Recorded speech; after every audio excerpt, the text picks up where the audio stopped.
ನಮಸ್ಕಾರ ಕರ್ನಾಟಕ. ರಾಘು ಮತ್ತು Gilli full ರೀಲ್ಸ್ಗಳಲ್ಲಿ full ಮಿಂಚಿಂಗು. ಇತ್ತ ಕಡೆ ಚಿಗವ್ವ ದೊಡವ ಮತ್ತೆ ವಿವಾದ.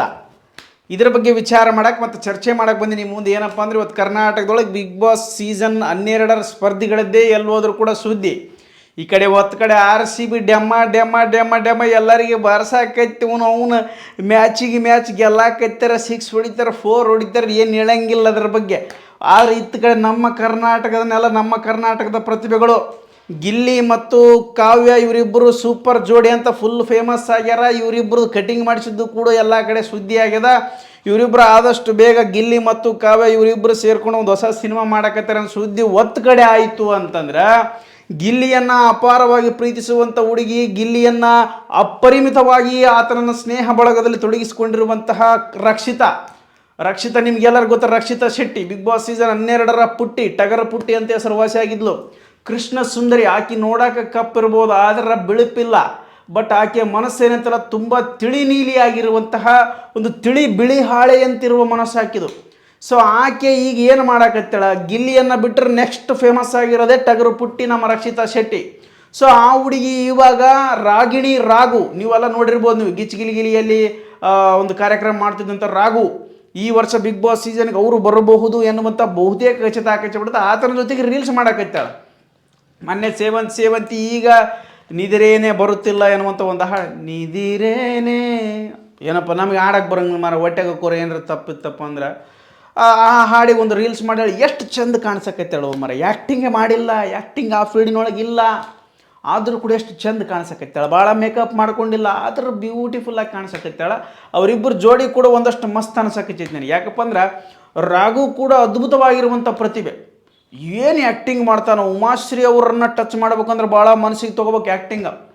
ಉಮಾಶ್ರೀ ಅವರನ್ನು ಟಚ್ ಮಾಡ್ತಾನೆ. ನಂಜುಂಡಿ ಸಿನಿಮಾದಾಗಿರ್ಬೋದು ಮತ್ತು ನಮ್ಮ ರವಿಚಂದ್ರನ್ ಸಿನಿಮಾದಲ್ಲಿ ಆ್ಯಕ್ಟಿಂಗ್ ಮಾಡಿರ್ತಾರಲ್ಲ ಉಮಾಶ್ರೀ ಅವರು, ಎಂಥ ಅದ್ಭುತವಾಗಿರುವಂಥ ಸಿನಿಮಾ ಅದು. ಅಬ್ಬಾಬಾಬಾ, ಆ ಸಿನಿಮಾದ ಆ್ಯಕ್ಟಿಂಗ್ ಅದ್ಭುತ. ಅಷ್ಟು ಆ ಮನಸ್ಸಿಗೆ ತೊಗೊಂಡ್ಬಿಟ್ಟಾರಲ್ಲ. ನನಗೆ ಅದು ಭಾಳ ರಾಘು ಮಾತ್ರ ನಿಜವಾಗ್ಲೂ ಹುಡುಗಿ ಗೆಟಪ್ಪಲ್ಲಿ ಹೋದ್ರೆ ಹುಡುಗಿ ಸೂಪರ್ ಗೆಟಪ್. ಅಷ್ಟೇ ಆ್ಯಕ್ಟಿಂಗ್, ವಾಯ್ಸ್ ಸಮೇತ ಮಾಡ್ತಾನೆ. ಅದ್ಭುತ ಪ್ರತಿಭೆ. ಎಲ್ಲೂ ಹೋದ್ರೂ ಕೂಡ ಬರೀ ಹುಡುಗಿ ವೇಷನೇ ಹಾಕಿ ಕಳಿಸ್ಯಾರೆ. ಆಮೇಲೆ ಯಾವುದೋ ಸೀರಿಯಲಲ್ಲೂ ಕೂಡ ಮಾಡ್ಯಾನ, ಅಲ್ಲೂ ಕೂಡ ಪೊಲೀಸ್ ಪಾತ್ರದಲ್ಲಿ ಹುಡುಗಿ ವೇಷನೇ ಹಾಕ್ಯಾನ. ಮತ್ತು ನ್ಯೂಸ್ಗಳಲ್ಲೂ ಕೂಡ ಕಾಮಿಡಿ ನ್ಯೂಸ್ಗಳಲ್ಲೂ ಕೂಡ ಬರ್ತಾನೆ, ಅಲ್ಲಿ ಕೂಡ ಲೇಡೀಸ್ ವಾಯ್ಸೇ, ಲೇಡೀಸ್ ಗೆಟಪೇ. ಸೊ ಆತ ಒಂದು ಅದ್ಭುತವಾಗಿರುವಂಥ ಪ್ರತಿಭೆ. ಜಿ ಕನ್ನಡದ ಕೂಡ ಒಂದು ಸಾರಿ ಬಂದಿದ್ದು, ಏನು ಅದ್ಭುತ ಪ್ರತಿಭೆ. ಆತನ ಬಗ್ಗೆ ಅಂತ ಎಕ್ಸ್ಟ್ರಾ ಮಾತಾಡೋಂಗಿಲ್ಲ. ಸೊ ಅಷ್ಟು ನಟನೆ ಬರದೇ ಇದ್ದರೂ ಕೂಡ ರಕ್ಷಿತಾ ಶೆಟ್ಟಿ ಆಕೆಯ ಮಾತುಗಳೇ ಒಂಥರ ರೀತಿ ಮುತ್ತುಗಳಿದ್ದಂಗೆ. ಆಕೆ ಮಾತಾಡಿದ್ರೆ ಏನೋ ಒಂಥರ ಮನಸ್ಸಿಗೆ ಹಿತ ಅನ್ನಿಸ್ತಿರ್ತದೆ ನಮ್ಗೆ. ಆ ಕಡೆ ಭಾಷೆಗೆ ನಮ್ಮ ಭಾಷೆ ನಿಮಗೆ ಚಂದ, ಅವ್ರ ಭಾಷೆ ನಮಗೆ ಚಂದ, ನಮ್ಮ ಹುಬ್ಬಳ್ಳಿ ಭಾಷೆ ಇನ್ನೊಬ್ರಿಗೆ ಚಂದ, ನಮ್ಮ ರಾಯಚೂರು ಭಾಷೆ ಇನ್ನೊಬ್ರಿಗೆ ಚಂದ, ಗುಲ್ಬರ್ಗ ಮೈಸೂರು ಅವ್ರವ್ರ ಭಾಷೆ ಅದು ನಮ್ಮ ಭಾಷೆ ನಾವು ಕೇಳೋಕಂದ್ರೆ ಏನು ಅನ್ಸಂಗಿಲ್ಲ, ಹೊಸದು ಅನ್ಸಂಗಿಲ್ಲ. ಬಟ್ ಬೇರೆಯವ್ರ ಭಾಷೆ ಕೇಳ್ಬೇಕು ಅನಿಸ್ತಾ ಹೊಸದು ಅನಿಸ್ತೈತಿ. ಸೊ ನೀವು ಯಾರು ಸ್ವಲ್ಪ ದೂರಲ್ಲೋ ನಮ್ಮ ರಾಯಚೂರು ಬಿಟ್ಟು ಬೇರೆ ಯಾರನ್ನ ಇದ್ದತ್ತಪ್ಪ ಸ್ವಲ್ಪ ಕಮೆಂಟ್ ಮಾಡ್ರಿ. ಹಂಗೆ ಯಾಕಪ್ಪ ಎಲ್ಲೆಲ್ಲಿ ನನ್ನ ಭಾಷೆ ನಿಮ್ಗೆ ಇಷ್ಟ ಆಕತ್ತೈತಿ, ಏನು ತೊರಗೆ ಮಾತಾಡ್ದಂಗೆ ಮಾತಾಡಕತ್ತೀನೋ ಇಲ್ಲ ಹುಚ್ಚುಚ್ಚಾಕರೆ ಏನಾರ ಹುಚ್ಚುಚ್ಚು ಮಾತಾಡ್ತಾನೆ, ಅದು ಒಂದು ಅರ್ಥ ಆಗುತ್ತೆ ನನಗೆ. ಒಂದೊಂದು ಸಲ ಭಾಳ ಕನ್ಫ್ಯೂಸ್ ಆಗ್ಬಿಡ್ತೈತಿ, ಯಾರಿಗಾರ ಅರ್ಥ ಆಕತ್ತೈತಿಲ್ಲ ನನ್ನ ಮಾತಂತೇಳಿ. ಸೊ ಈ ಕಡೆ ರಾಘು ಮತ್ತು ರಕ್ಷಿತಾಳ ರೀಲ್ಸ್ ಅಂತೂ ಅದ್ಭುತ, 1 ಮಿಲಿಯನ್ ಗಟ್ಟಲೆ ವ್ಯೂಸ್ ಆಕೈತವ. ಇದು ಒಂಥರ ಇಬ್ಬರು ಜೋಡಿನೂ ಕೂಡ ಒಂದಷ್ಟು ಕಮಾಲ್ ಮಾಡುವಂತಹ ಸಾಧ್ಯತೆ ಇದೆ. ಇವರಿಬ್ಬರ ಸ್ನೇಹ ಕೂಡ ದೊಡ್ಡ ಮಟ್ಟಿಗೆ ಬೆಳೆದು ಜನರು ಕೂಡ ಇವರಿಬ್ಬರು ಜೋಡಿ ಮಸ್ತ್ ಐತೆ ಅಂತ ಕಮೆಂಟ್ ಮಾಡಕತ್ತಿ ಬಿಟ್ಟಾರ. ಇದ್ರ ಬಗ್ಗೆ ನಾನಂತ ಕಮೆಂಟ್ ಮಾಡಾಗ ನಿಮಗೆ ಏನು ಅನ್ಸಕತ್ತೆ? ರಾಘು ಮತ್ತು ರಕ್ಷಿತಾ ಜೋಡಿ, ಈ ಕಡೆ ಗಿಲ್ಲಿ ಮತ್ತು ಕಾವ್ಯ ಜೋಡಿ ಎಷ್ಟರ ಮಟ್ಟಿಗೆ ಫೇಮಸ್ ಆಗೈತೋ, ರಾಘು ಮತ್ತು ರಕ್ಷಿತಾ ಜೋಡಿ ಇನ್ನೇನು ಕೆಲವೇ ದಿನಗಳಲ್ಲಿ ಫೇಮಸ್ ಆಗ್ಬೋದು ಅಂತಕ್ಕಂಥ ಸುದ್ದಿ ಕೂಡ ಬರ್ತಾ ಇದೆ. ಯಾಕಪ್ಪ ಅಂದ್ರೆ ಅವರಿಬ್ಬರು ಮಾಡುವಂಥ ರೀಲ್ಸ್ಗಳು ಮಿಲಿಯನ್ ಗಟ್ಟಲೆ ಓಡಾಕತ್ತೇವೆ. ಮುಂದೆ ಏನಾಗ್ಬೋದು ಗೊತ್ತಿಲ್ಲ. ಆ ಒಂದು ಜೋಡಿ ಒತ್ತು ಕಡೆ ಆಯ್ತಪ್ಪ ಅಂತಂದ್ರೆ, ಈ ಕಡೆ ಚಿಗವ್ವ ದೊಡವ ಅಂದ್ರೆ ನಿಮ್ಗೆ ಆಲ್ರೆಡಿ ಗೊತ್ತದ. ಜಾನ್ವಿ ಮತ್ತು ಅಶ್ವಿನಿ ಗೌಡ ಇವರು ನ್ಯೂಸು ಎನ್ನುವಂತಹ ಒಂದು ಯೂಟ್ಯೂಬ್ ಚಾನಲ್ ಕೂಡ ಇಬ್ಬರು ಇಂಟರ್ವ್ಯೂ ಕೊಟ್ಟರ. ಏನೇನು ಮಾತಾಡ್ತಾರಪ್ಪ ಅಂದ್ರೆ ಅವರು ಮತ್ತೆ ಜನಗಳನ್ನು ಬೈತಾರೆ. ಅವರು ತಾವು ಸರಿ ಅದಾರಂತ. ಆಯ್ತಪ್ಪ, ನಾವು ಜನಗಳು ದೊಡ್ಡರಿದ್ದೀವಿ, ಯಾರ್ಯಾರು ಶಾಣರಲ್ಲ ಕರ್ನಾಟಕದೊಳಗೆ, ನೀವಿಬ್ಬರ ಶಾಣರು ಒಪ್ಕೊಂಡ್ಬಿಡ್ತೀವಿ ಅಂದ್ರೆ ಬಿಗ್ ಬಾಸ್ ಮನೆಗೆ ಹೋಗೋದೇ ಬಹಳ ದೊಡ್ಡ ಸಾಧನೆ ಅಂತ. ನೀವೇನು ದಬ್ಬಾಕಿರಂತ ಕೇಳ್ತಾರೆ ಅಶ್ವಿನಿ ಮೇಡಮ್ ಅವರು. ನಾವೇನೂ ದಬ್ಬಾಕಿಲ್ಲ, ನೀ ಏನು ದಬ್ಬಾಕಿದಿ, ನಾವೇನೋ ದಬ್ಬಾಕಿಲ್ಲ, ನಮ್ಮನ್ನು ಕರೆಯೋದಿಲ್ಲ, ಅವ್ರು ನಾವು ಹೋಗೋದಿಲ್ಲ ಬಿಗ್ ಬಾಸ್ಗೆ.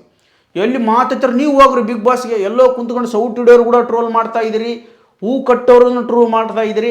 ನೀ ಏನು ಮಾಡಾಕಚ್ಚಿದಿ? ನಾನು 20 ವರ್ಷದ ಸಾಧನೆ ಮುಖಾಂತರ ಬಿಗ್ ಬಾಸಿಗೆ ಬಂದಿದ್ದು. ಬಿಗ್ ಬಾಸ್ನಲ್ಲಿ ನನ್ನ ಸಾಧನೆ ಏನನ್ನೋದು ಗೊತ್ತದ. ನಾನು ಎಲ್ಲಿ ಹೋದ್ರೂ ಕೂಡ ಇವತ್ತು ಐಡೆಂಟಿಟಿ ಅದೀನಿ. ನೀವೇನು ಐಡೆಂಟಿಟಿ ಇದ್ದೀರಿ ಅಂತೇಳಿ ಮಾತಾಡಕತ್ತಾರೆ. ಯವ್ವ ನಿಮ್ಮದು ನೀವು ನೋಡ್ಕೋರಿ. ಮೊನ್ನೆ ಯಾವುದೋ ಕಾರ್ಯಕ್ರಮಕ್ಕೆ ಬಂದು ಇವತ್ತು ಫೋನಿಗೆ ಡಿಸ್ಪ್ಲೇ ಹಾಕ್ಸೋದಾಗೋಲ್ತು. ಐಡೆಂಟಿಟಿ ಇದ್ದೀನಿ, ಐಡೆಂಟಿ ಕಾರ್ಡ್ ಅದ, ವೋಟಿಂಗ್ ಕಾರ್ಡ್ ಅದ, ಪಾನ್ ಕಾರ್ಡ್ ಅದ ಅಂದ್ರೆ ನಾವು ಏನು ಮಾತಾಡೋಣ ಹೇಳಿ. ಈಗ ಈ ಜಾನ್ವಿ ನಾನು ಎಲ್ಲವನ್ನ ಸತ್ಯವನ್ನು ಬಾಯಿ ಬಿಟ್ಬಿಟ್ರೆ ನನ್ನನ್ನು ಇಡೀ ಜಗತ್ತು ದೇವರಂತ ಒಪ್ಪಿಕೊಂಡ್ಬಿಡುತ್ತಂತ. ಅಬ್ಬಾ ಎಂಥ ಡೈಲಾಗ್ ಹೊಡೆದ್ಬಿಟ್ಟೆ ವಯವ ಜಾನ್ವಿ. ನೀನು ಅವಾಗ ಒಳ್ಳೆ ಕಾರ್ಯ ಮಾಡಕತ್ತಿ, ರೀಲ್ಸ್ ಒಳಗೆ ಬಡವ್ರ ಮಕ್ಕಳಿಗೆ ಹಂಚಾಕಚ್ಚಿ ಒಳ್ಳೆ ಹೆಸರು ಬರಕತ್ತಿದ್ದು ಯಾಕೆ ಕೆಡ್ಸ್ಕೋತಿ? ಒಟ್ಟು ನೀವು ಎಲ್ಲಿ ಹೋದ್ರೂ ಗಿಲ್ಲಿಗೆ ಕೌಂಟ್ರ್ ಕೊಡೋಕೆ ನಾವು ಅಂತ ಬಿಟ್ರಿ. ಯಾರನ್ನೋ ಒಳ್ಳೆಯವರನ್ನು ಮಾಡಿ ನಮ್ಮನ್ನು ಟ್ರೋಲ್ ಮಾಡ್ತಾರೆ. ಮತ್ತೆ ನೀವು ಎದಕ್ಕೆ ಬಿಗ್ ಬಾಸ್ಗೆ ಹಂಗಾರ ಟ್ರೋಲ್ ಮಾಡ್ತಾರೆ, ನಮ್ಮನ್ನು ಬೈಬಾರ್ದಂತ ಮನೇಲೇ ಕೂಡ್ಬೇಕಾಗಿತ್ತು. ನೀವು ಬಿಗ್ ಬಾಸ್ಗೆ ಯಾರು ಹೋಗಂದ್ರೆ ನಿಮಗೆ ಎದಕ್ಕೆ ಹೋಗಿರಿ, ಎದಕ್ಕೆ ಮಾತಾಡ್ತೀರಿ? ಮತ್ತೆ ವಿವಾದದ ಮೇಲೆ ವಿವಾದ ಮಾಡೋದು ಬಿಟ್ಟುಬಿಡ್ರಿ. ಹೊರತ್ತ ಗಿಲ್ಲಿ ಇವತ್ತಿಗೂ ಹೊರಗೆ ಬಂದ ಇನ್ನೊಬ್ಬ ಸ್ಪರ್ಧಿಗಳ ಬಗ್ಗೆ ಆಗಲಿ ಇನ್ನೊಬ್ಬರ ಬಗ್ಗೆ ಕೆಟ್ಟದಾಗಿ ಮಾತಾಡಿಲ್ಲ.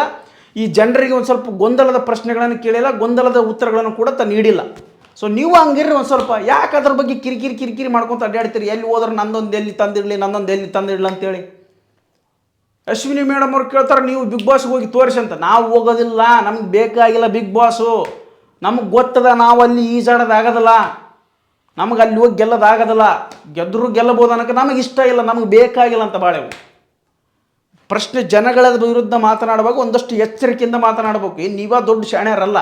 20 ವರ್ಷ ಬೇಕಂತದ್ದು. 20 ವರ್ಷದ ಎದಕ್ಕೆ ಹೋಗಿದ್ದಿ? ಹಂಗಾರೆ ಗಿಲ್ಲಿ 20 ವರ್ಷ ಕಷ್ಟಪಟ್ಟ ಹಂಗಾರೆ ಬಿಗ್ ಬಾಸ್ಗೆ ಹೋಗಕ್ಕೆ? ಹಂಗಾರೆ ಅವ್ನ ಸಾಧನೆ ಮುಂದೆ ನಿಮ್ಮ ಸಾಧನೆ ದೊಡ್ಡದ? ನೀನು 20 ವರ್ಷ ಬೇಕಾಯ್ತು ಬಿಗ್ ಬಾಸ್ಗೆ ಹೋಗಕ್ಕೆ, ಗಿಲ್ಲಿ ಬೇಕಾದ್ರೆ 3 ವರ್ಷ ಬೇಕಾಯಿತು. ಹೆಂಗೆ ಸಾಧ್ಯ ಆಯಿತು? ಸೊ ಹಂಗೆ ಯಾರ್ಯಾರ ಪ್ರತಿಭೆ ಅವರು ನೀವು ಕರೆಕ್ಟಾಗಿ ಬಿಗ್ ಬಾಸ್ ಮನೆಯೊಳಗೆ ಇದ್ದಿದ್ರ, ನೀವು ಯಾರಿಗೂ ಅಪಾಯವನ್ನು ಮಾಡದಿದ್ದಿದ್ರ, ರಕ್ಷಿತಾಳನ್ನು ಆ ರೀತಿ ಹೀನಾಯವಾಗಿ ಮಾತನಾಡಿಸದೇ ಇದ್ದಿದ್ರ, ಅಥವಾ ಎಲ್ಲದರಲ್ಲೂ ಕೂಡ ಒಂದು ಚುಚ್ಚು ಮಾತುಗಳನ್ನು ಆಡದೆ ಹೋಗಿದ್ರೆ ನೀವು ಕೂಡ ಗೆಲ್ತಿದ್ರಪ್ಪ.